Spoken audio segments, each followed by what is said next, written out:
There is a particular kind of silence that settles over a kitchen in the early morning, before the day has made any demands, before the phone rings, or the news comes on, or the world remembers where you live. Dorothy Marsh knew that silence well. She had been living inside it for years.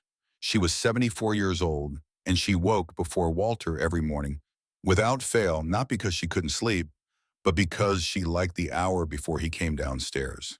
She liked the coffee percolating on the counter, the pale gray light coming through the window over the sink, the way the kitchen belonged entirely to her for 45 minutes before it belonged to both of them. She sat at the table with her mug in the Clover Falls Gazette, and she read the way she had always read, slowly, deliberately starting from the front page and working her way through to the classifieds, which she never needed but read out of habit. It was a Tuesday in January when everything changed. The temperature outside was 11 degrees, and the birch tree in the neighbor's yard had gone completely bare, its white branches printed against a white sky like something drawn in chalk. Dorothy turned the pages of the Gazette without hurry. Local council vote, road closure on Route 9, a fundraiser at the Methodist Church. She turned another page, and then she stopped. She didn't gasp. She didn't make a sound. Her hands simply stopped moving, and her eyes moved back to the top of the column, and she read the listing again. County foreclosure auction, Thursday, January 16th, Clover Falls Community Hall. Lot 7, 217 Birchwood Lane residential single structure, approximately 400 square feet, condition as is minimum, bid $1. 217 Birchwood Lane. Dorothy set her mug down on the table very carefully, the way you set something down when your hands have started to feel uncertain. She read the address a third time. Then she folded the newspaper not to the listing but closed it completely, as if folding it might contain what she had just read, and she set it beside her mug. She sat with her hands flat on the table and looked at the window. Outside, the birch branches did not move. The sky stayed white. The kitchen stayed quiet.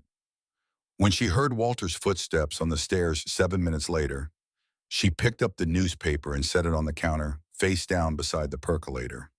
By the time he appeared in the doorway in his canvas jacket and his work boots already on, he had always put his boots on before coming downstairs, a habit from 40 years of job sites. She was refilling her coffee mug, and the newspaper was just a newspaper on a counter. "Cold out," Walter said, pulling his jacket zipper up. 11 degrees, Dorothy said. "I heard it on the radio." He poured his coffee.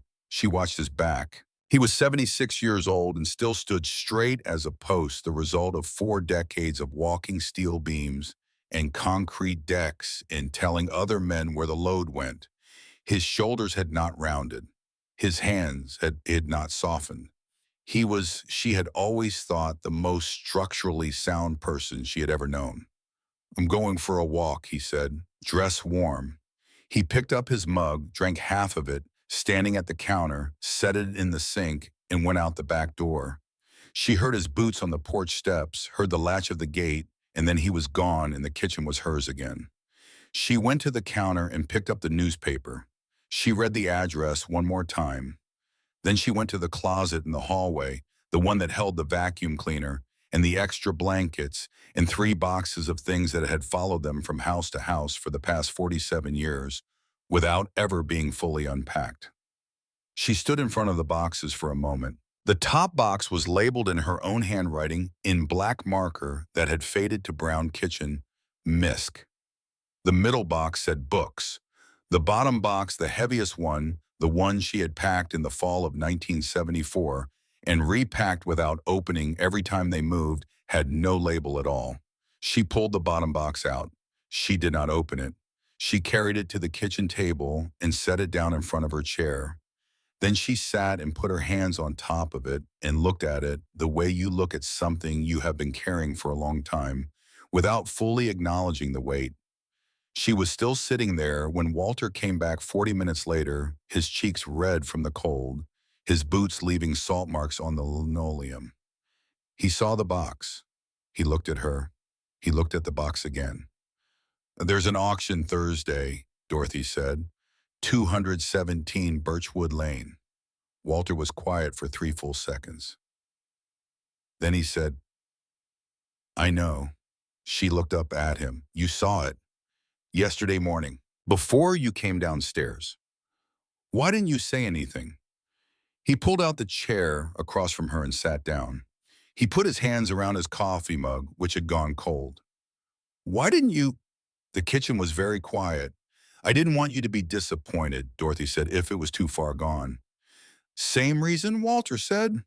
They sat together at the kitchen table with the unlabeled box between them, two people who had been married for 51 years and had apparently been protecting each other from the same hope on the same morning without saying a single word about it. Walter went to the auction alone on Thursday. Dorothy asked him to. She wanted the first decision to be his, the bid, the gavel, the paperwork, and she wanted to be waiting when he came home. She sat at the kitchen table for 2 hours with a cup of tea that went cold and did not touch the newspaper and did not turn on the television. When she heard his truck in the driveway, she stood up. He came through the back door and set a folded document on the table between them. She picked it up. County of Fairfield, State of Ohio, property transfer record, 217 Birchwood Lane, Clover Falls. Purchaser, Walter J. Marsh. Sale price, $3. She looked at him. He looked at her. Neither of them said anything for a long moment. $3, she said finally. Why 3 and not 1? Buying a home for $1 felt like an insult, he said, to whatever it used to be. She understood that completely. Walter drove to Birchwood Lane first without her. He told her he needed to see it alone before he brought her, and she understood that too. He needed to know how bad it was so he could prepare himself before her face told him whether they had made a mistake. He was a structural engineer. He needed to read the building before he read her reaction to the building. He was gone for an hour and 20 minutes. When he came back, he sat down at the kitchen table and said, "The bones are good." 4 words. That was all Dorothy needed to hear. In 40 years of living with a structural engineer, she had learned that 4 words was a complete sentence, that good bones was a professional opinion, not wishful thinking, and that Walter Marsh did not offer professional opinions to make people feel better. Then let's go, she said. They drove to Birchwood Lane together that afternoon, the truck cab warm against the January cold, neither of them talking much.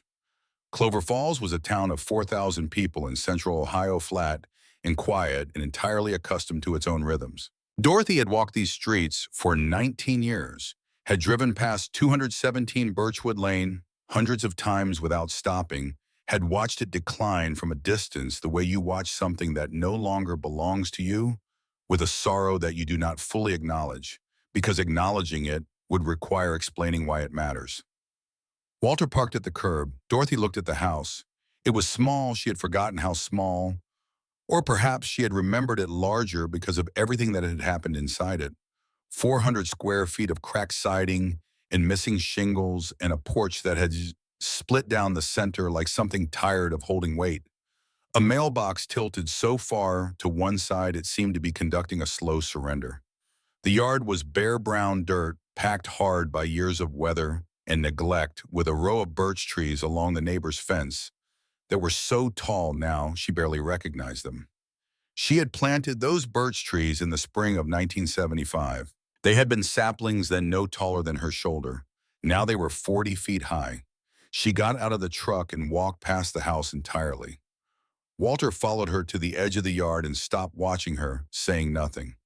She walked to the back corner of the lot near the fence and crouched down in the dead grass. She pressed her palm flat against the ground, pushed her fingers into the dirt.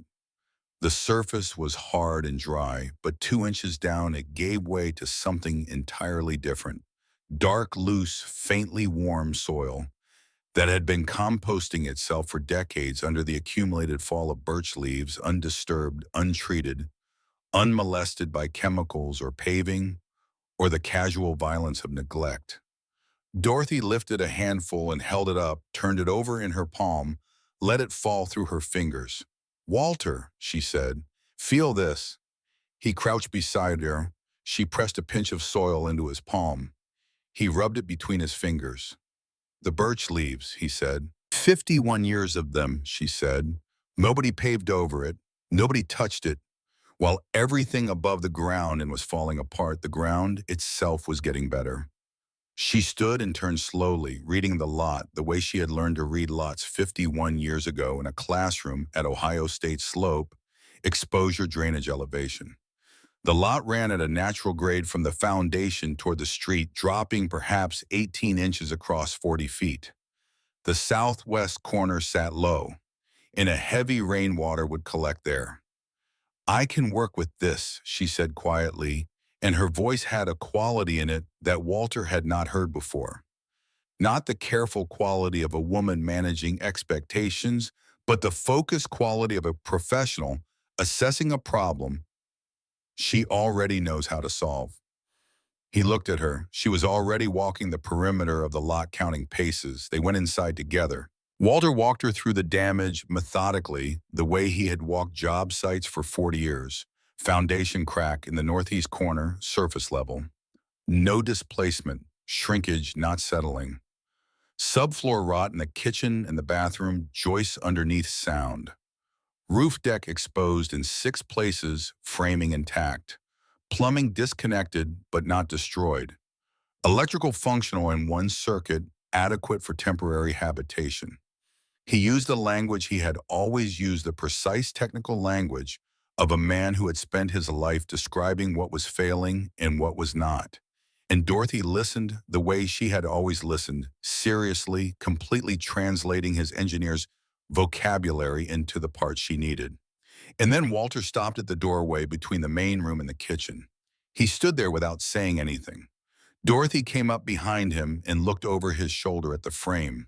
She did not see anything at first. Then she saw where he was looking down at the bottom corner of the frame, where the wood was darkest where it met the floor. She crouched. She looked.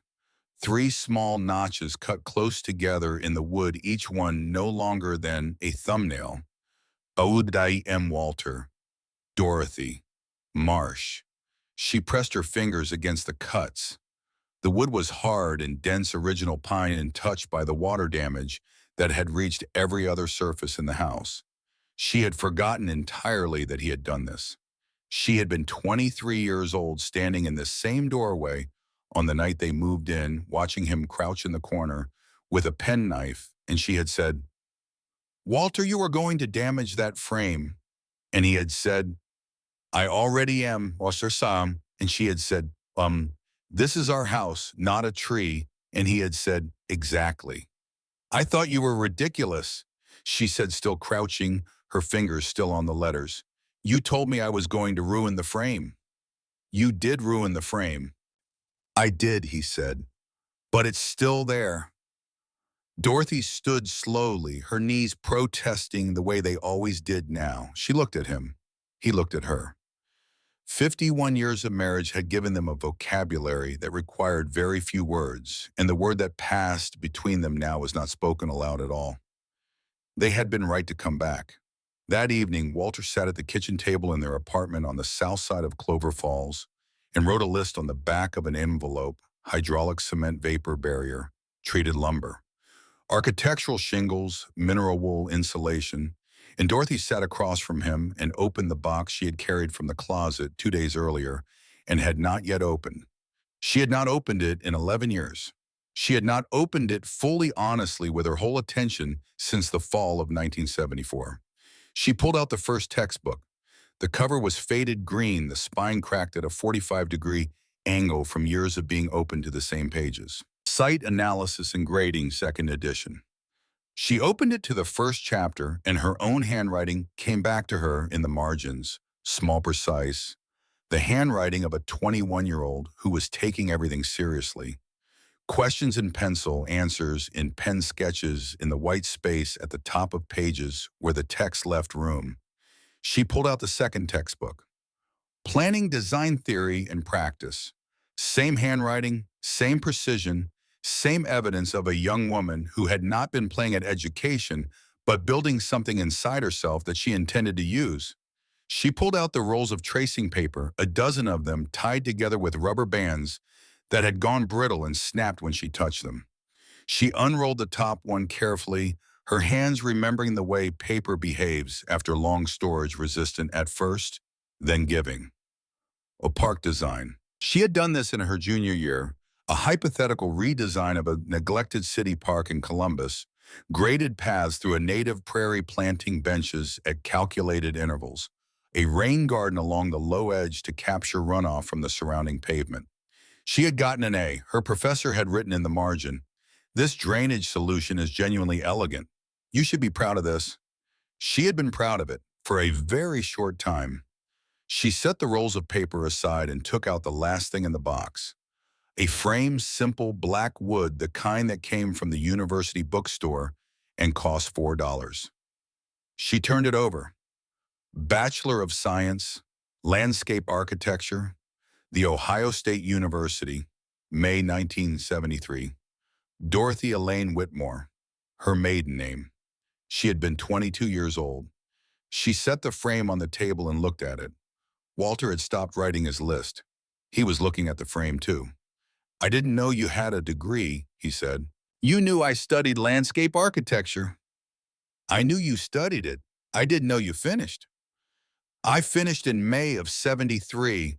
We got married in March of '74. I packed the box in September of '74 after I found out I was pregnant with Elliot." She was quiet for a moment. "It was what women did.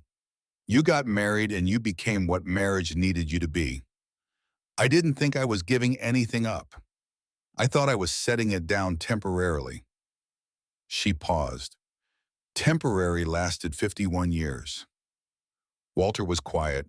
He looked at the diploma and then at his wife and then at the rolls of tracing paper on the table, the evidence of a mind that had spent decades working in silence. "Why didn't you ever tell me," he said, "not just about the degree, about the designing? You've been doing this in your head all this time, and you never said a word." Dorothy picked up her coffee mug. "Did you ever ask?" Walter opened his mouth, closed it. "Not a criticism," she said, "just the truth. You didn't ask, and I didn't say, and 51 years went by." She looked at the diploma again. "But I never stopped. Every yard I walked past, every park, every empty lot, every neglected corner of every town we ever lived in, I redesigned it. In my head. I drew the drainage channels and the planting beds and the stone paths. I calculated the grade and the sun exposure and the soil type, and I never put a single shovel in the ground." She looked at him. "Do you know what it feels like to carry a complete body of work entirely inside your own head for 51 years?" "No," Walter said. "Heavy," she said. "It feels very heavy." And the words spread through Clover Falls the way all words spread through a town of 4,000 people. Not through any single channel, but through the whole network. At once, the diner and the post office and the barber shop and the gas station, the specific human infrastructure that small American towns had maintained across centuries for exactly this purpose, the rapid distribution of information about neighbors. By Friday morning, everyone knew that Walter and Dorothy Marsh had bought the condemned property on Birchwood Lane for $3. The reactions arrived in roughly three categories. Pity, which presented itself as concern. A woman stopped Dorothy at the post office and asked in a lowered voice whether everything was all right at home. At home meaning in her mind. Dorothy said everything was fine and thanked the woman for asking and walked out to her car and sat in the driver's seat for a moment before starting the engine. Amusement, which presented itself as gossip. At the diner on Cedar Street, two men who had been eating eggs at the same counter every morning for 20 years shook their heads over their plates and said things like, "They should have someone check on those two." And at their age, you start to wonder. The man who ran the hardware store on State Route 9. Gus Bellamy, a broad-shouldered man in his late 50s, who had been selling lumber and cement to the tradespeople of Clover Falls for 23 years, heard the gossip, filed it, and said nothing. He was the kind of man who waited to see what people actually did before he decided what to think of them. And then there was Raymond Pruitt. Pruitt had been the mayor of Clover Falls for 14 years. He drove a white Buick, lived in a 4-bedroom colonial on the north side of town, and took the appearance of his community personally in the way that small city mayors often do, not as vanity exactly, but as a form of ownership, the sense that the town reflected directly on him and that anything aesthetically displeasing was therefore a direct affront. On Friday afternoon, he drove down Birchwood Lane, slowly looked at the property for approximately 10 seconds, and called his town clerk from the car. That property on Birchwood is a code enforcement issue waiting to happen, he said. Get someone out there by Monday. The clerk wrote it down. That evening, Elliot called from Columbus. Elliot was 47 years old, their son, and he used a particular tone of voice with his father that Walter had always found quietly maddening. Patient measured the voice of a man who believed he was being reasonable in a situation where the other person was not. Dad, he said, I'm hearing things from people in town. Then you're getting your information secondhand, Walter said. $3, Dad. You bought a condemned house for $3. Foreclosed, different thing. The assessed value is zero. The assessed value is what it was before we bought it. It'll be different after. Dad, the patient voice deepened. You're 76, Mom is 74. This isn't the time to take on a project like this. When is the time, Elliot? Tell me, specifically. Silence on the line. Renata and I have been talking, Elliot said, and we think you and Mom should be looking at some of the newer assisted living options. There's a place outside Columbus that's really, Walter said. Good night, Elliot, and hung up. Dorothy was standing in the hallway. She had heard enough. She went to the bedroom and sat on the edge of the bed and did not say anything for a while. Then she picked up her phone and listened to the voicemail that had come in while Walter was on with Elliot. Renata's voice, the voice she used with difficult clients. I looked up the property records, Mom. That house has been cited twice by code enforcement in the last 4 years. The assessed value is literally zero. I sell real estate for a living, and I'm telling you, this is not a sound decision. Please call me back. Dorothy set the phone on the nightstand. She looked at the box on the floor beside the bed, which she had carried from the kitchen and had not yet moved back to the closet. She picked up the diploma and looked at it for a long time. We're going to do this, she said to no one in particular. She was not asking. They moved into the house on a Saturday in late January. 2 air mattresses, a camp stove, a cooler with 3 days of food, and 4 boxes of tools. Walter rigged a temporary water line from the outdoor spigot and confirmed that one circuit of the electrical system was functional, 2 outlets, an overhead bulb in the main room enough. The house was cold. The gaps around the windows let in a thin, continuous draft that Dorothy solved on the first night by hanging blankets over the frames with thumbtacks, which was not a permanent solution and was not meant to be. That night, lying on the air mattresses in the dark, they could hear the house, the small sounds of a structure that had been empty for years, the slow language of wood and plaster adjusting to the presence of heat and breath and body weight. A creak in the subfloor near the bathroom. A tick, tick, tick from somewhere in the ceiling that Dorothy decided was a branch touching the roof in the wind. The whole town thinks we've lost our minds, she said. I know. Does that bother you? Walter was quiet for a moment. No, he said. Does it bother you? It bothers me that they don't see us clearly, she said. It doesn't bother me that they're watching. She turned onto her side. If they're watching, they'll have to see what we build. Walter reached across the gap between the mattresses and found her hand.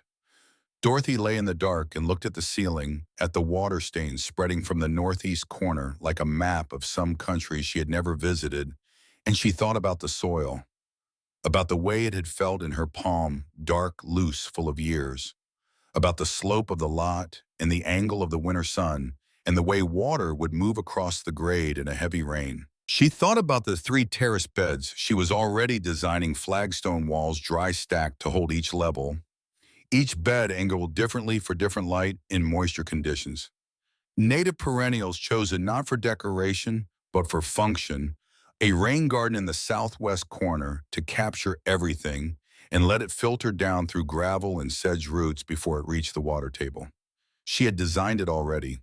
She had designed it before she set foot on the property. She had been designing it in some form for 51 years. Walter fell asleep. She could tell by the change in his breathing, the way it deepened and slowed.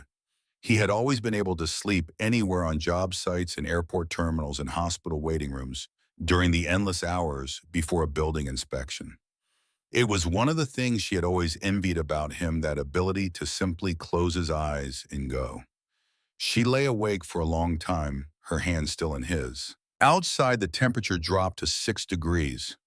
The birch trees along the back fence made small sounds in the wind, their white bark pale against the dark. The house settled around them, making its small adjustments, accepting the weight of two people who had come back to it after 51 years. In the morning, Dorothy was up before the light. She made coffee on the camp stove and carried it outside to the front step, which was cracked down the center, but still held weight. And she sat in the cold with her mug and her sketch pad. She had packed a sketch pad alongside the pots and pans, the way other people pack things they cannot function without, and she opened it to a fresh page. She had not drawn a plan for a real piece of ground that was actually hers since her senior thesis at Ohio State in the spring of 1973. That was 51 years ago. She had been 21 years old, sitting in a studio in Hayes Hall, surrounded by other students drawing plans for hypothetical spaces that would never be built. And she had understood even then that designing for real ground was different from designing for paper, that the ground talked back, that it had its own logic and its own requirements, that the best plans were the ones that listened to what was already there before they added anything new. She drew the property boundaries first, then the slope, then the birch trees along the fence line, each one a circle scaled to its actual canopy the way her professors had taught her, then the house footprint, then the existing drainage pattern, which she had worked out in her head the afternoon they first walked the lot.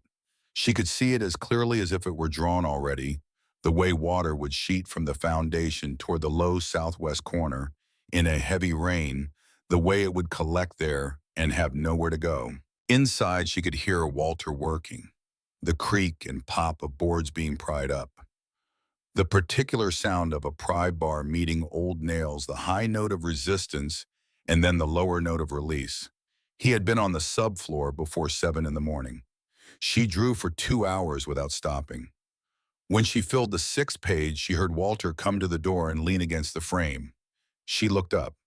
He had sawdust in his hair and a stripe of something dark across his forearm, and he was looking at her with an expression she recognized, not surprise exactly, but attention, the specific, focused attention he gave to things that interested him professionally. "You've been out here since before light," he said. She held up the pad. He came down the steps and took it from her, held it with both hands, turned the pages slowly. He looked at each drawing the way he looked at blueprints, not quickly, but with patience, following the logic of each line to see where it was going and whether it got there correctly. He turned the last page, looked at it, turned back to the first page, looked at it again. "Dorothy," he said, "this is professional work." "I know it is," she said. He handed the pad back. Across the street, a curtain moved. Someone watching from the warmth of their living room, looking at the two old people in front of the $3 house, trying to understand what they were doing and why, unable to quite resolve the image into something that made sense from a comfortable distance. "They're watching," Walter said. Dorothy turned a new page and kept drawing. "Let them watch," she said. The first thing Walter did every morning was check the foundation. He had been doing this on commercial projects for 40 years, walking the perimeter before the crew arrived, reading the building in the quiet, before the noise started, looking for anything that had shifted or opened or changed overnight. He did it now with a flashlight and a notepad, crouching at the northeast corner where the crack ran diagonal across the face of the concrete block, pressing his thumb into it to measure width, marking the ends with a pencil line and a date so he would know if it moved. It never moved. It was exactly what he had told Dorothy it was on the first day, a shrinkage crack, surface level cosmetic. in the way that a scar is cosmetic evidence of stress without evidence of failure. He had seen cracks like this on parking garages, in hospital wings, in apartment towers, had watched other engineers panic over them, and had spent years teaching younger men the difference between a crack that tells you something is happening and a crack that tells you something happened long ago and is finished now. This crack was finished. But he sealed it anyway because finished was not the same as sealed, and because Dorothy needed that corner dry before she could plant anything near the foundation, and because the work itself, mixing the hydraulic cement in a bucket in the yard, troweling it into the crack in thin, careful layers, waiting 48 hours between applications, was satisfying in the way that all precise work is satisfying the satisfaction of a problem that has a correct solution and rewards the patience to find it. He drove to Bellamy's Hardware on State Route 9 on the Monday after they moved in his list, written on the back of an envelope. Gus Bellamy was behind the counter, reading glasses on a chain around his neck, a man who had been matching people to the right materials for over 2 decades. He picked up Walter's list and read through it slowly. Marsh right, you're the one who bought that place on Birchwood. That's right, 16 bags of hydraulic cement. Foundation's got a shrinkage crack, diagonal southeast corner, surface level. No displacement.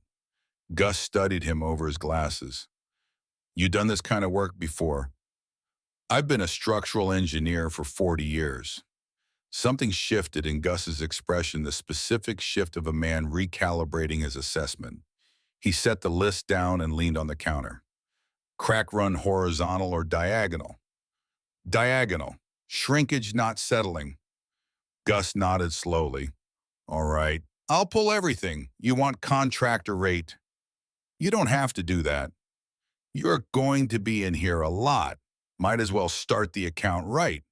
He extended his hand. Gus. Walter, he shook it. He loaded the truck himself. Gus watched from the loading dock but didn't offer to help, which Walter appreciated. His knee ached when he lifted the cement bags, but his arms were strong and his back was straight, and 40 years of walking job sites had kept more useful muscle on him than most men his age would carry. He worked from the outside first, then came inside to seal the interior face. Dorothy held the mixing bucket and passed tools and swept debris without being asked, the same way she had assisted on dozens of small home repairs over the years, anticipating what he needed before he knew he needed it. They had developed this particular rhythm across 51 years of marriage without ever discussing it the way long partnerships develop their own grammar.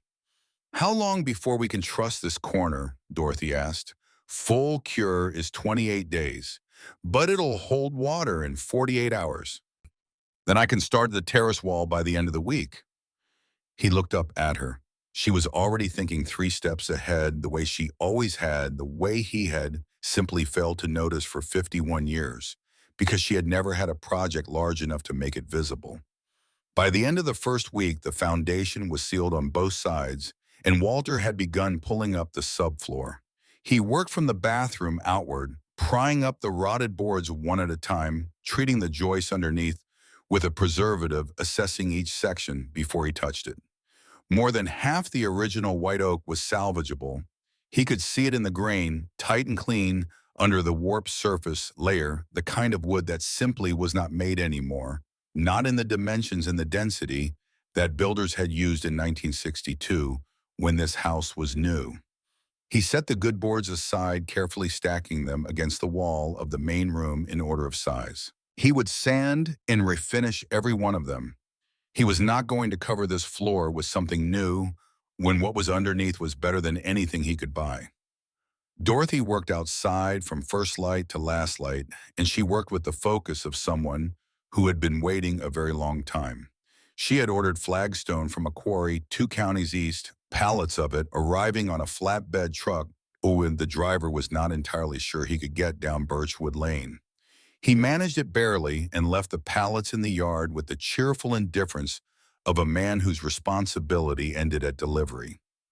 Dorothy looked at the 8 pallets of stone and then began moving them 1 stone at a time to the positions she had already marked with surveyor's flags along the slope. Each flag corresponded to a decision she had made on paper and verified against the actual ground: the angle of the first terrace wall, the turn of the second, the elevation change between the upper bed and the middle bed, the precise location of the low point where the rain garden would go. She had done the grading calculations 3 times on paper and once in her head, standing in the yard at different hours to watch the light and the shadow move across the slope, and she was certain. The math was right. The design was right. She lifted the first stone and set it at the corner of what would become the lower terrace wall. It was not a small stone. Walter came outside at noon with sandwiches and found her kneeling in the dirt, fitting the second course of fieldstone. Against the first, her hands gray with stone dust, her hair escaping from under her knit hat. He watched her for a moment without announcing himself. She was working with the absolute concentration of someone who was not doing this for the first time but had in some essential sense been doing it for 50 years. He set the sandwiches on the porch step. "You should let me help with the heavy lifting," he said. She did not look up. "Finish the roof." He finished the roof. It was Agnes Whitfield who appeared on a Thursday morning and in the third week of February, walking across the dead grass with her hands in the pockets of her wool coat and her breath making small clouds in the cold air. She lived 2 houses down a narrow white house with green shutters that Dorothy had admired from the street without ever having a reason to knock on the door. Agnes was 72 years old, a widow of 6 years, retired after 28 years teaching mathematics at Clover Falls High School. Dorothy had seen her on her front porch in the mornings, drinking tea, watching the street, with the patient attention of a woman who had spent 3 decades watching young people work through problems and had developed a sophisticated eye for the difference between struggle and progress. Agnes stood at the edge of the yard and watched Dorothy set a stone into the second course of the lower wall. "Do you need help?" Agnes said. "I'm all right." "I didn't ask if you were all right. I asked if you need help." Dorothy sat back on her heels and looked at the older woman. "Do you know anything about laying stone? I know how to carry things and follow directions." "Then yes," Dorothy said. "I could use the help." Agnes came into the yard and crouched beside her.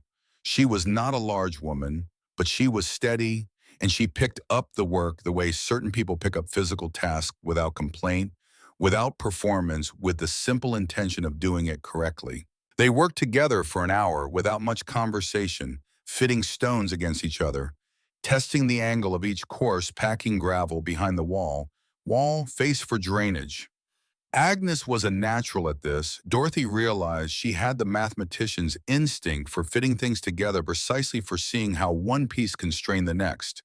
When they stopped for water, Agnes sat on an overturned bucket and looked at the wall they had built. "Where did you learn to do this?" she asked. "School," Dorothy said. "What kind of school teaches you to build stone walls?"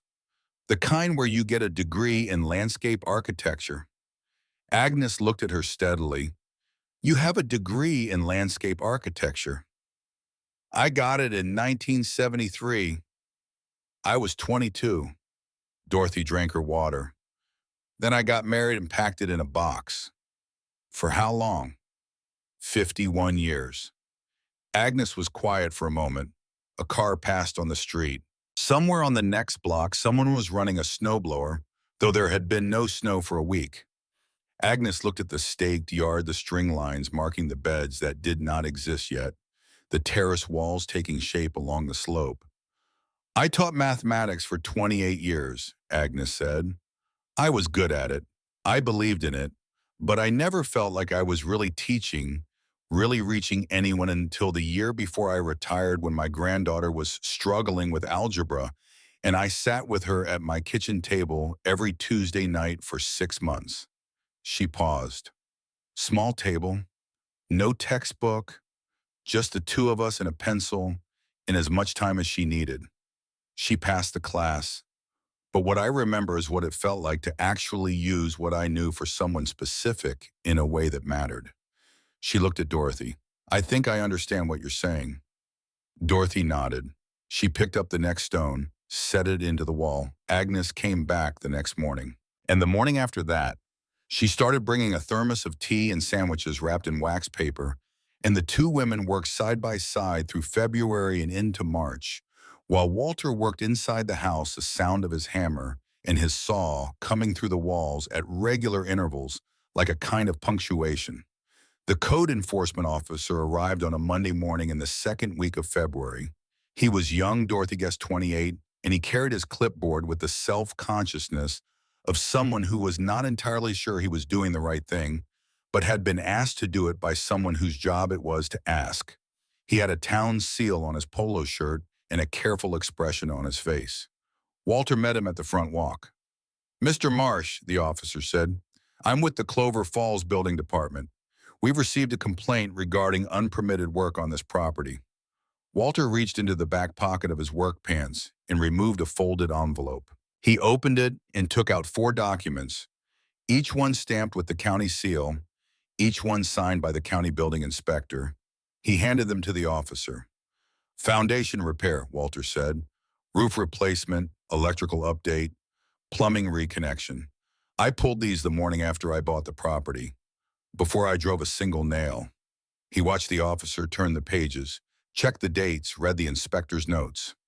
"I've been filing building permits for 40 years. I know what the process requires." The officer looked through all 4 permits twice. His expression moved through official and arrived somewhere near embarrassed. "These are all in order," he said. "I know they are. I'm sorry for the DJ." "Who filed the complaint?" Walter said. The officer hesitated. "I'm not able to disclose that." "You don't need to." Walter took the permits back and folded them into the envelope. "Tell whoever sent you that every piece of work on this property is permitted and inspected, and tell them that if they'd like to discuss the structural standards, I'm available most mornings." The officer nodded, wrote something on his clipboard that seemed to be mostly for the purpose of having something to write, and left. Dorothy had watched from the side yard, her gardening gloves still on. She waited until the officer's car had turned at the end of the block. "Pruitt," she said. "Pruitt," Walter confirmed, and went back inside. Agnes, who had witnessed the entire exchange from her position near the second terrace wall, picked up her stone and set it carefully into the course. "Well," she said, "I suppose that's settled." "For now," Dorothy said. The weeks accumulated. Walter finished the subfloor and began on the interior walls, stripping the old plaster, which came down in large damp sections that smelled of decades, insulating the stud bays with mineral wool, hanging new drywall. In a 400-square-foot house, every decision about space had consequences for every other decision, and Walter approached the interior the way he had approached the structural problems on every large project of his career, by understanding the constraints first, then designing within them rather than against them. He built a fold-down table hinged from the kitchen wall, solid maple wide enough for 2 people to eat at or 1 person to work at, and when it was folded up, it disappeared almost entirely against the wall. He built storage into the space between the wall studs, shallow shelves invisible behind flush-mounted doors that added usable storage without taking a single inch from the floor plan. He designed a closet system in the bedroom that used the full height of the wall and held 3 times what the original closet had held. He built a storage bench along the east wall of the main room that was also a window seat and also contained in a section accessible from the end, the main electrical panel. Dorothy came inside at the end of each day, still wearing her garden clothes, dirt on her knees and stone dust on her forearms, and walked through the rooms slowly. "You're making it larger," she said one evening, standing in the kitchen doorway. "I'm making it more efficient," Walter said. "There's a difference." "How?" "A house this size fails when you treat it like a small version of a large house. You can't have rooms that exist only for one purpose. Every surface has to work. Every inch has to be used or it becomes clutter. And clutter in 400 square feet is catastrophic." He ran his hand along the fold-down table. "This is a dining table and a desk and a prep surface, and it takes up 18 inches when it's not in use.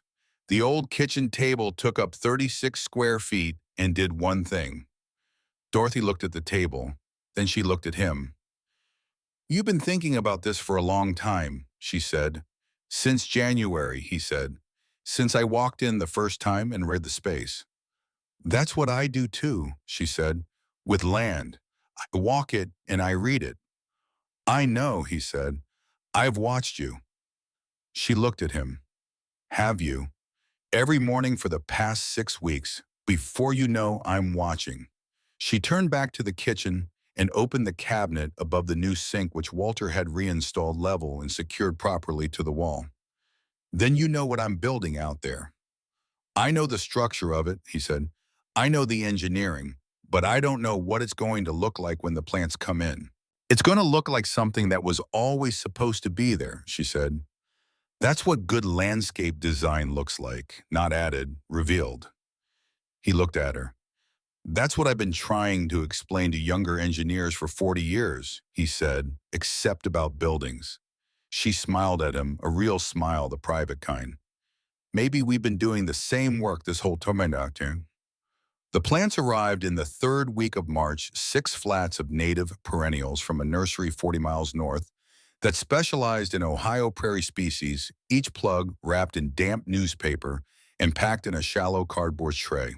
Dorothy had ordered them in February, working from a plant list she had developed over 3 weeks of cross-referencing her old OSU textbooks with the specific conditions of the lot, soil pH drainage characteristics, sun exposure at different hours, and the bloom sequence she was designing so that something would be flowering from April through October without interruption. Coneflower for the upper terrace, black-eyed Susan for the middle bed switchgrass along the lower edge, wild bergamot in the rain garden. She had calculated the spacing, the mature, spread the root depth of each species relative to the soil conditions of each bed. She had drawn the planting plan 4 times before she was satisfied, and the fourth version was not significantly different from the first, except that she trusted it more. She planted on her knees in the cold March dirt, setting each plug into a hole she made with a narrow trowel, pressing the soil firm around the roots, watering each one individually from a can she carried back and forth from the outdoor spigot. Agnes worked beside her, handling the flats, keeping the plants from drying out in the thin March wind, tamping the soil as Dorothy moved along each row. "Do you know their names?" Agnes asked, holding up one of the cone flower plugs. "Echinacea purpurea," Dorothy said. "Purple coneflower, native to Ohio, blooms July through September, attracts monarch butterflies and goldfinches. Drought tolerant once established. Deep taproot that stabilizes the soil." She took the plug and set it into the hole she had prepared. "I've known its name since I was 20 years old." Agnes was quiet for a moment. 51 years of knowing a plant's name," she said. "And finally somewhere to put it," Dorothy said. On the southwest corner of the lot where the grading channeled water into the low point, Dorothy had engineered from the beginning a shallow depression, held the rain garden substrate gravel, and amended soil planted with rushes and sedges, whose roots were built by evolution to handle both flood and drought. It looked unassuming in March, a low spot with some grass-like plants. Nothing that would draw anyone's eye. But Dorothy had designed it to do something specific and invisible to capture the water that had for years sheeted across the sidewalk and run downhill toward the corner house, where Clifford Bates had been losing his basement to flooding every spring for 19 years. She had noticed the grading pattern the first week they were on the property.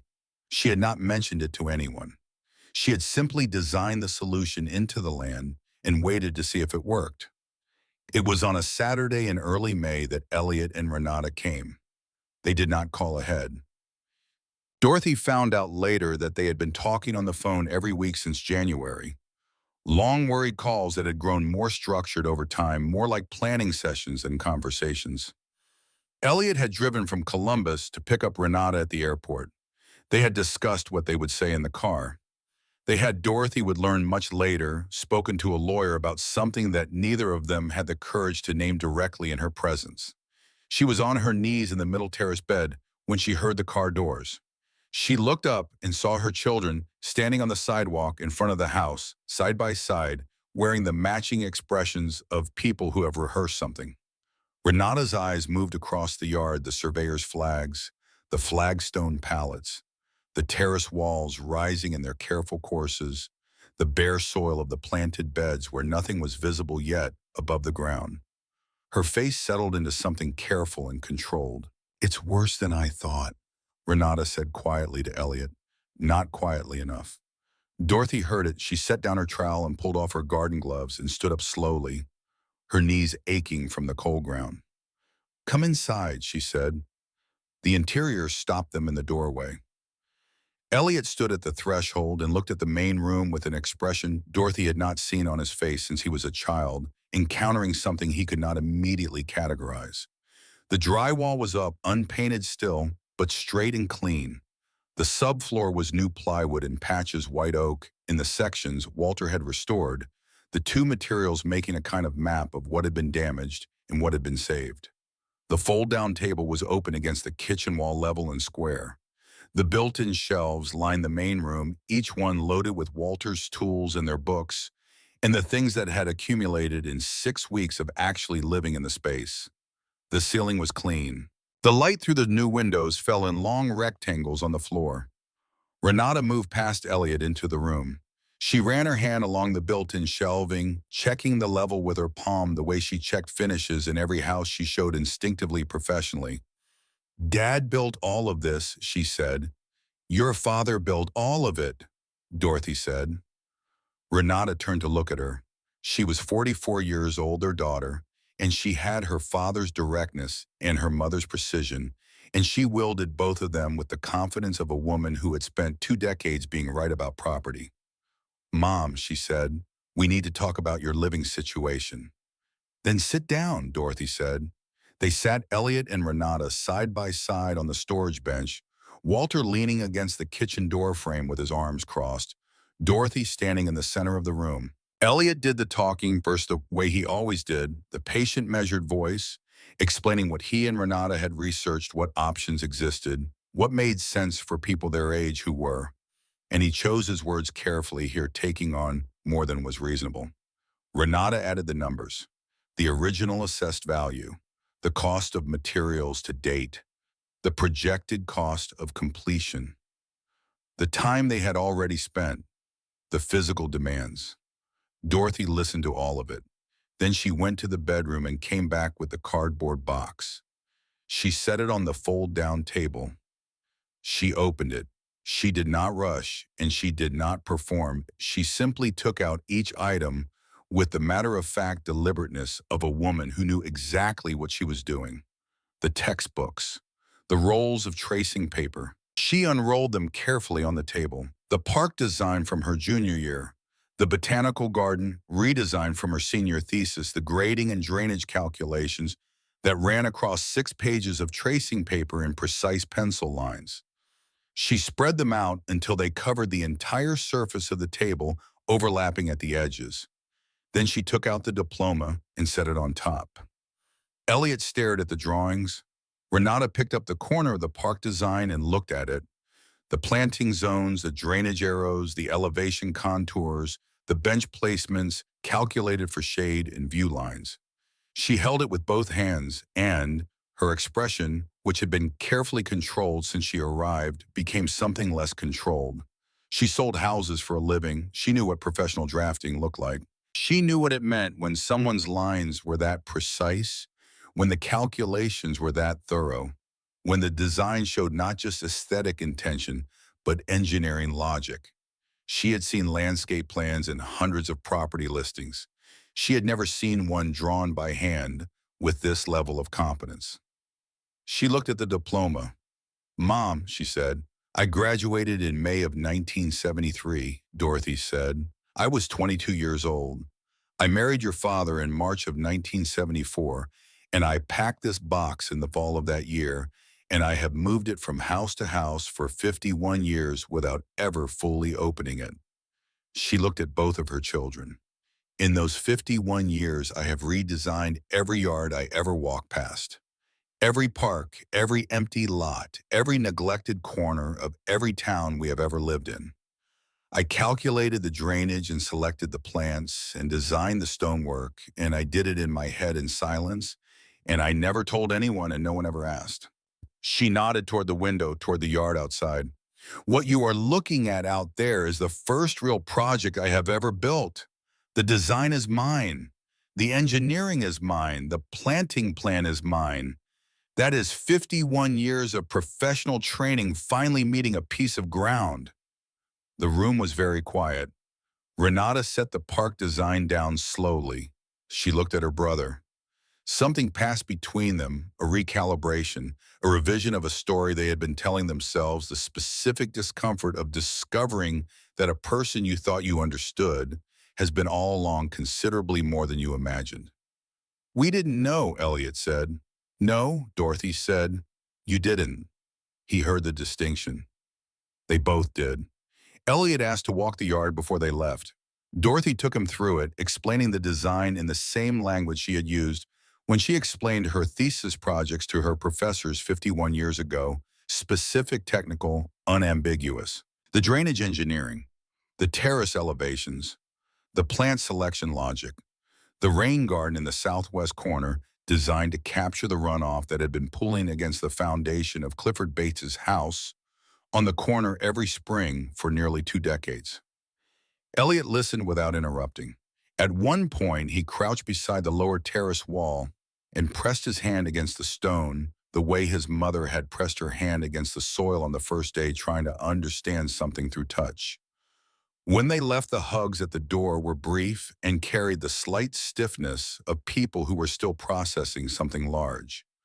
Renata paused on the front walk and looked back at the yard one more time. In the car, driving back toward Columbus, she was quiet for a long time. Did you know, Elliot said finally. No, Renata said. Did you, no. The road ran flat through the Ohio countryside fields on both sides, the sky very large. I looked at those drawings, Renata said. They're better than anything I've seen in a professional landscape submission. Better than things people charge $20,000 for. She looked out the window. She drew those when she was 21 years old, and then she packed them in a box. Elliot said nothing. We came down here to tell them they needed help, Renata said, and she was the one who showed us something. Dorothy stood in the doorway and watched the car reach the end of Birchwood Lane and turn. The evening light was long and flat, the light of early May in Ohio, and it caught the surface of the new terrace walls and made the stone look warm. The yard was still mostly bare, the plants were in the ground but invisible above the soil, doing their essential invisible work of establishing root systems in the cold earth, building the structure that would support everything that came later. She put on her gardening gloves. She went back to work. The coneflowers came up in the second week of June. Dorothy was watering the upper terrace bed on a Tuesday morning when she saw them, not the flowers yet, but the rosettes. The low, flat circles of dark green leaves that meant the roots had established that the plants had made their decision about this particular piece of ground and had decided to stay. She crouched beside the nearest one and looked at it for a long time without touching it. She had waited 51 years to put a plant in the ground. She could wait another 30 seconds to confirm what she was seeing. The leaves were healthy, the color was right, the plant was anchored. She stood up and went inside and found Walter under the kitchen sink replacing the last section of drain pipe. The coneflowers are up, she said. He backed out from under the sink and looked at her. She was not a woman who said things for effect. If she was telling him the coneflowers were up, it meant something specific, and he should understand what it meant. All of them, he said. Enough of them. He nodded and went back under the sink. By the end of June, the garden had changed completely. The upper terrace held coneflowers, purple, substantial, swaying in the afternoon heat with the authority of plants that have decided they belong somewhere. The middle bed was dense with black-eyed Susans, the yellow gold flowers so numerous that the bed looked lit from underneath on overcast days. The lower terrace held switchgrass that had come up green and was already throwing seed heads that moved with every breath of air, catching the light and releasing it in small silver flashes. Along the edges of each terrace, low ground covers were thickening into the gaps between the stones, softening the lines of the walls in the way that only plants growing in their correct conditions can soften things, not concealing the structure, but completing it. The rain garden in the southwest corner had taken the longest to establish. Dorothy had engineered it carefully, a shallow depression graded at precise angles lined with 4 inches of gravel, topped with a specific mix of sand and amended soil, planted with rushes and sedges, whose root systems were designed by evolution to handle both flooding and drought. For 2 months it had looked like nothing, a low spot with some unremarkable grass-like plants in it, and Dorothy had watched the neighbors glance at it with the mild skepticism of people who cannot yet see what something is trying to become. Then in June, the rushes shot up, the sedges thickened, and when the first heavy rain of the summer came 2 inches in 40 minutes on a Tuesday afternoon, the entire drainage system Dorothy had engineered across the lot performed exactly as she had calculated it would. Rainwater sheeted off the foundation and moved down the slope through the planting beds, slowing as it passed through the root systems, slowing further as it entered the gravel substrate of the rain garden, and filtering quietly into the ground rather than running across the sidewalk and down Birchwood Lane the way it had always run before. For the first time in 19 years, Clifford Bates's basement stayed dry. He walked past the Marsh property several times in July, with the look of a man who was making a connection but wasn't quite ready to confirm it. Dorothy noticed. She said nothing. She understood that some acknowledgments take time, and that the basement being dry was its own acknowledgment, the most honest kind. Agnes brought her camera in the third week of June and spent a Saturday morning moving through the garden with the careful attention of someone trying to document something before it changes. She photographed the terrace walls from the street, the garden from above, by standing on the porch railing with Walter's steadying hand on her elbow, the individual flowers in close detail, and the house behind the garden, the slate blue exterior that Walter had finished painting in late June, the cream trim, the red door. For proof, Agnes said, downloading the photos to her laptop on the porch that evening. Proof of what? Dorothy asked. That this is what it looks like now, because in 6 months, when everyone in Clover Falls is acting like they always knew this was going to be beautiful, I want the photographs that show them exactly what it looked like in January. Dorothy smiled. People don't need photographs to revise their memories. They do it without any help at all. No, Agnes said, but photographs mean they have to do it knowing that I know. Cars slowed on Birchwood Lane now. People who lived in the neighborhood drove past, slowly craning their necks. People from other parts of Clover Falls made small detours to drive down a street they had no other reason to visit. A woman walking her dog stopped on the sidewalk one morning and stood there for so long that her dog eventually sat down and looked up at her with the patient resignation of a being who has accepted that humans sometimes stop for reasons he cannot access.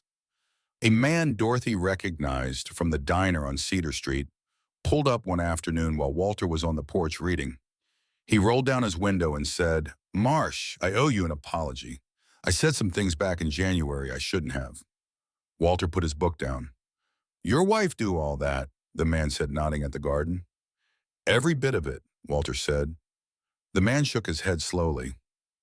"Well, tell her it's the best-looking yard on this street."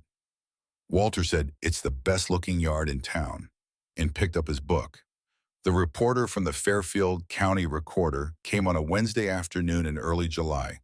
She was in her 30s, drove a small sedan, and sat in front of the house for several minutes before getting out the way journalists sometimes do when they want to look at something before they start being told what to look at.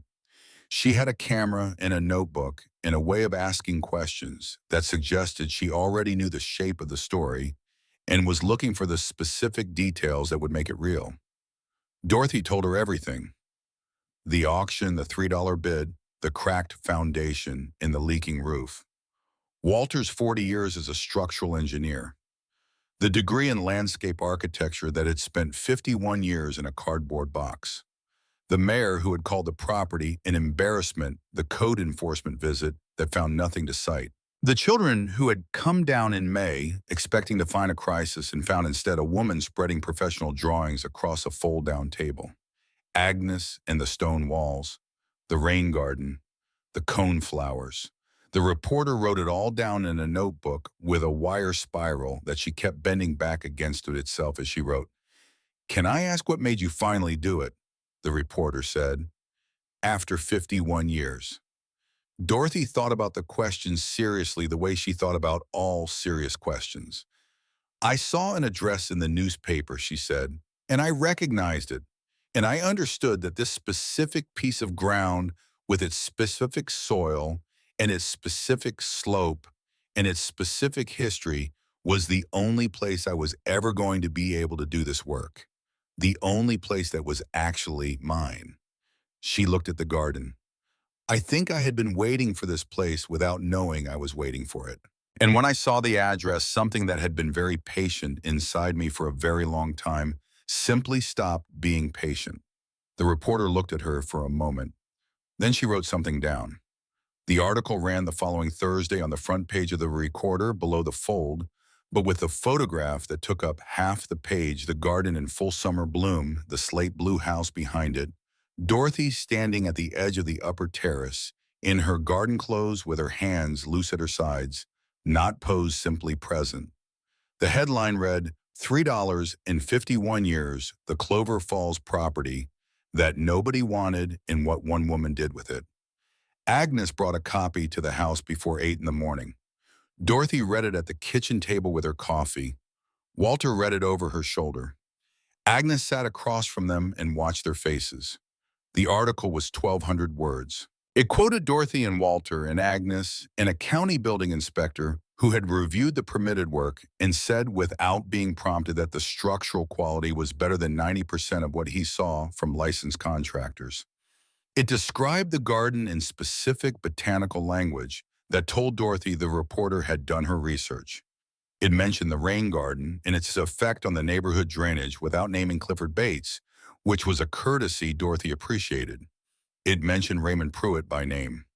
The mayor called the property an embarrassment to the neighborhood. That sentence sat in the middle of the article in plain declarative type, attributed and unambiguous. Dorothy read that sentence twice. "He's going to see this," Walter said. "He already has," Agnes said. "I drove past the town hall on the way here. His car was in the lot at 7:45. The article spread in the way that certain small-town newspaper stories spread when they find the precise frequency of something larger. The Recorder posted it online, and within 2 days it had been shared more than 4,000 times. A garden club from 40 miles south called Agnes and asked if they could arrange a visit. A retired couple from Mansfield drove down on a Sunday morning without calling ahead and stood on the sidewalk looking at the garden for 20 minutes before Dorothy came outside and invited them in. A woman from the community college in Columbus called to ask if Dorothy would speak to her environmental science class about native plant systems and natural drainage design. "I'm not a teacher," Dorothy said. "Mrs. Marsh," the woman said, "you just taught 4,000 people about rain gardens through a newspaper article." Dorothy thought about it. "I'll come if I can bring my drawings." And then on a Wednesday afternoon in late August, Dorothy's phone rang while she was deadheading the coneflowers. She pulled off her glove and answered it. The woman on the other end introduced herself as the features editor of American Home and Design. She spoke in the measured, unhurried way of someone who was accustomed to people being pleased to hear from her.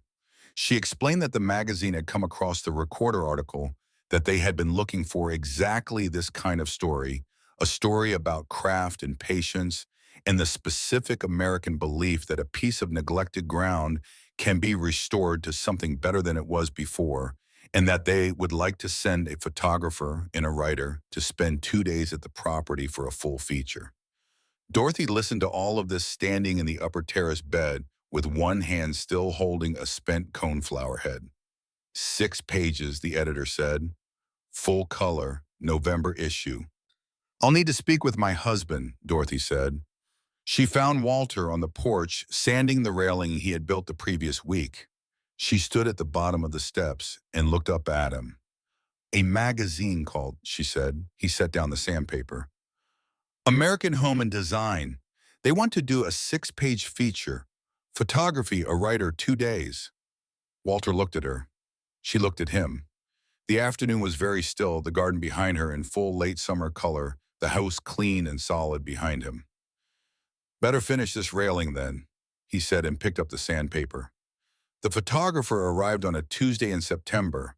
Her name was Sarah Olmsted, and she came with a writer named Patrick Greer and a lighting assistant.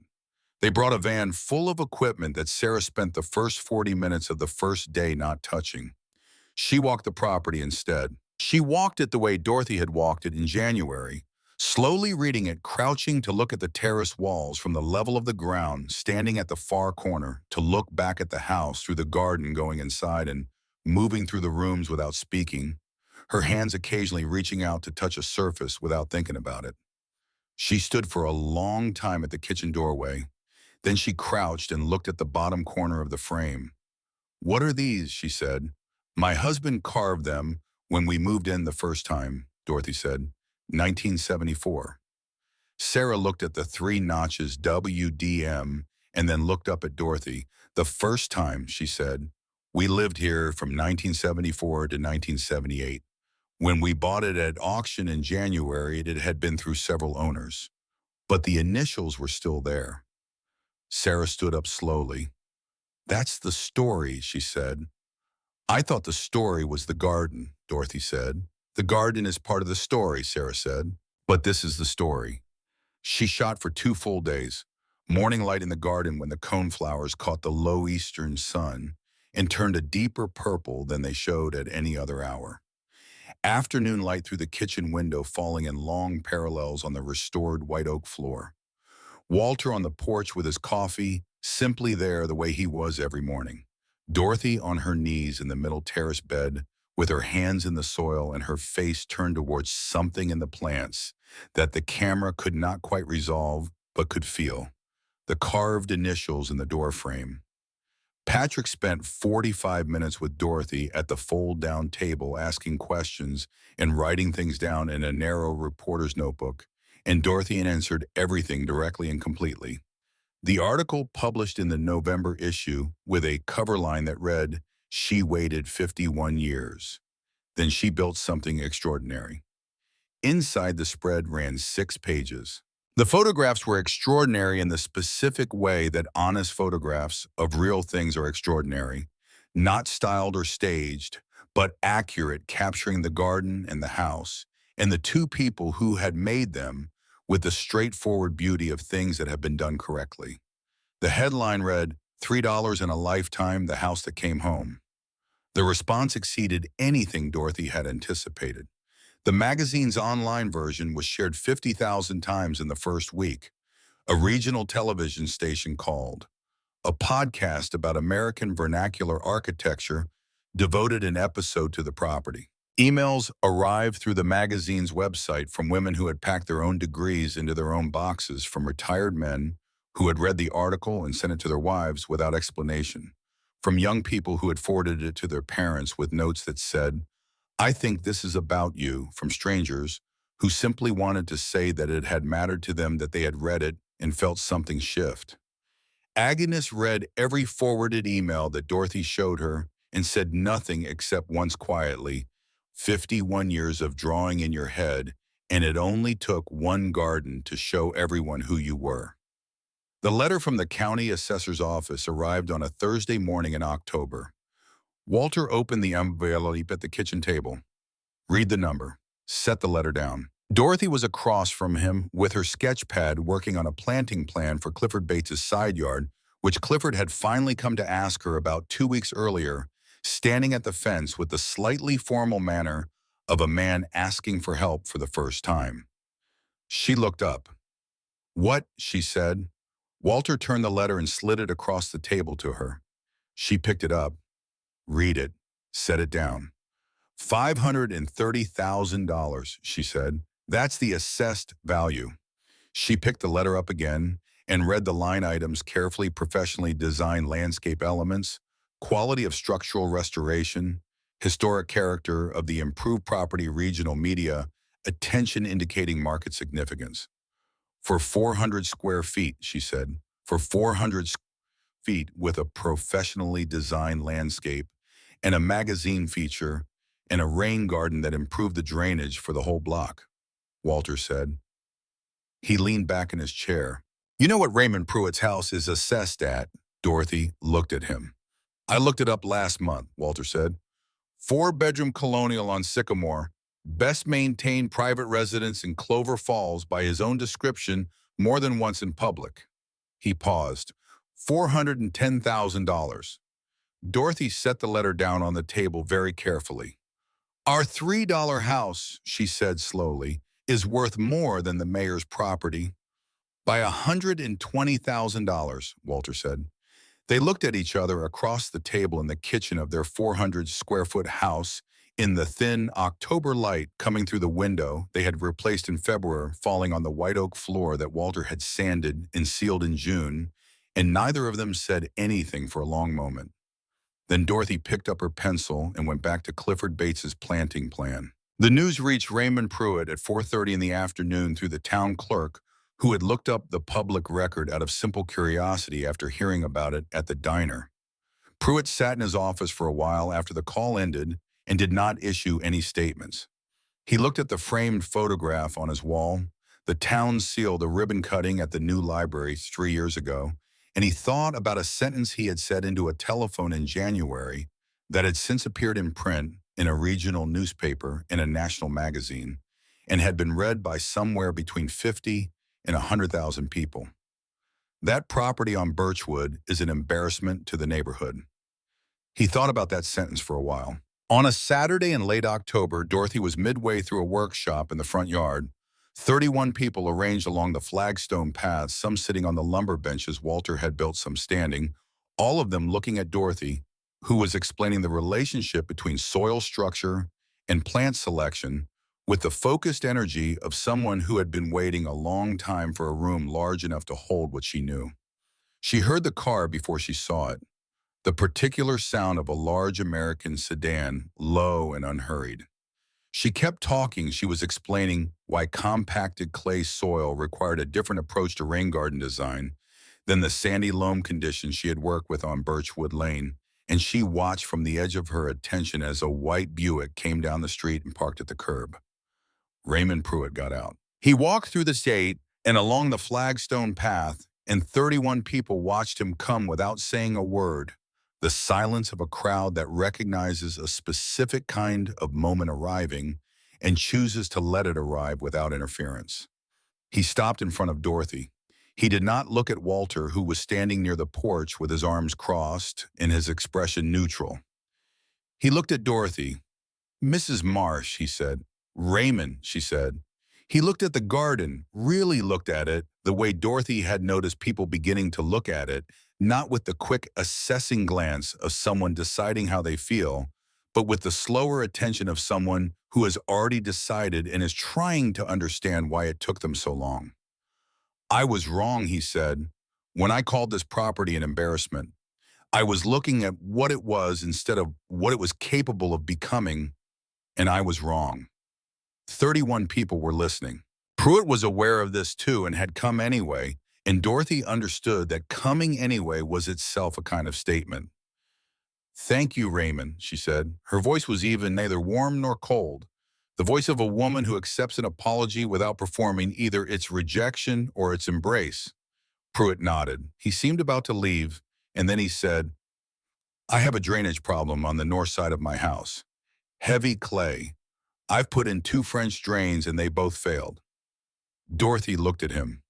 French drains fail in heavy clay when there's no filter fabric and no daylight outlet, she said.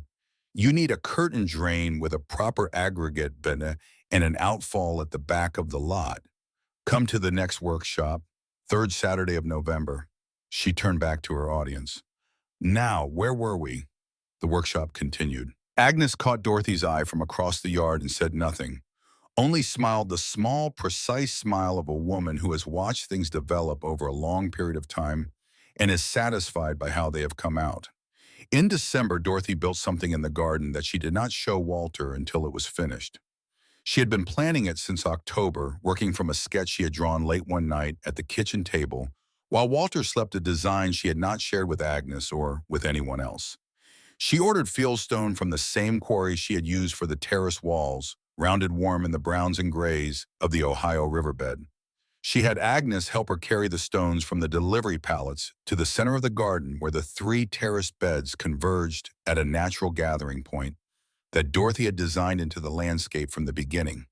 Though she had not told anyone what she intended for it, she worked on it in the mornings while Walter was at Bellamy's Hardware or building the storm windows he had designed to fit over the existing frames for additional winter insulation. She worked from her sketch, placing each stone with the same deliberateness she had brought to every other piece of the garden. It took her 11 mornings. On the 12th morning, she was done. She came inside and found Walter at the kitchen table with his coffee and the newspaper. "Come outside," she said. He put on his boots in his jacket and followed her down the porch steps and along the flagstone path to the center of the garden. She had built a stone circle, 6 feet across the fieldstone, dry stacked in a low wall that rose to knee height, just enough to define the space in Arwiden without enclosing it the warm browns and grays of the stone, picking up the colors of the dormant garden around it. Inside the circle, on a base of fitted flagstone that she had leveled with the same precision she had used on the terrace walls, sat a bench. Walter looked at the bench for a long moment. It was made from wood he recognized. Wide planks, tight grain, the specific color of white oak that has been sanded and oiled, but not stained the color of the wood itself, which was a warm amber with a grain pattern like water moving. He had pulled these boards up from the subfloor in the first week of February. He had stacked them against the wall of the main room and kept them, not knowing yet exactly what he was keeping them for, trusting that the material would find its purpose. Dorothy had found its purpose. Around the outside of the stone circle, planted in a careful ring and spilling through the gaps between the stones, were the dormant stalks and seed heads of black-eyed Susan brown, now dry, holding their dark centers against the December cold like small compasses. Dorothy had saved the seed from the plants that had bloomed in the middle terrace bed over the summer, and she had planted them here in September, and they had established before the first frost. They were the descendants of the plants that had been growing wild along the back fence when Walter and Dorothy first moved into this house in the spring of 1974. Dorothy had noticed them that first spring, a scattered stand of black-eyed Susans along the fence line that no one had planted volunteers from the fills that had been here before the neighborhood. She had never mentioned them to anyone. She had remembered them across 51 years without meaning to, the way you remember certain specific things about a place you have loved without understanding why those particular details stay. "Those were here when we moved in," Walter said. "I collected the seeds from the ones that came up in the terrace bed this summer," Dorothy said. "They're the descendants of the same plants, same genetics, same seed line coming back to the same ground after 51 years. Walter was quiet for a long moment. He stepped over the low wall and sat down on the bench. It held him firmly, solid oak on solid stone on solid ground. He put his hands on his knees and looked at the winter garden around him, the dormant perennials and the stone walls and the flagstone paths all holding their structure through the cold waiting.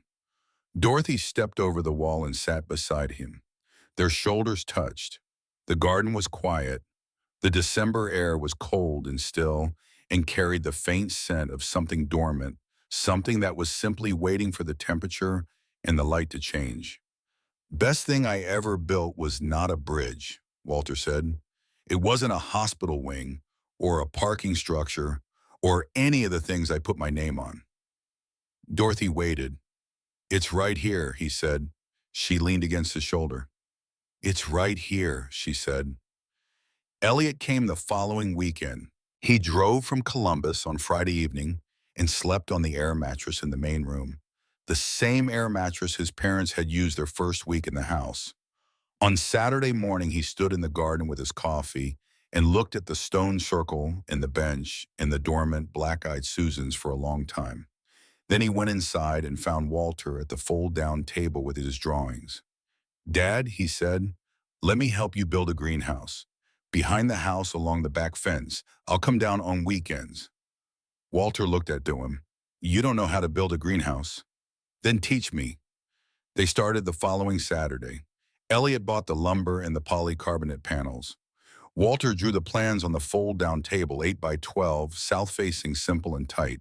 They framed it together over 3 Saturdays, Walter directing Elliot learning to check level before driving a screw and to measure twice before cutting and to slow down when he was uncertain, rather than proceeding with confidence and correcting later. On the 4th Saturday they hung the door. Elliot stepped back and looked at the structure. Small, square glazed panels catching the pale December light. His hands had built it. He was certain of this in the specific way you are certain of physical facts. I built that, he said. You helped build it, Walter said. I helped build it, Elliot said. He looked at his father. That's still something.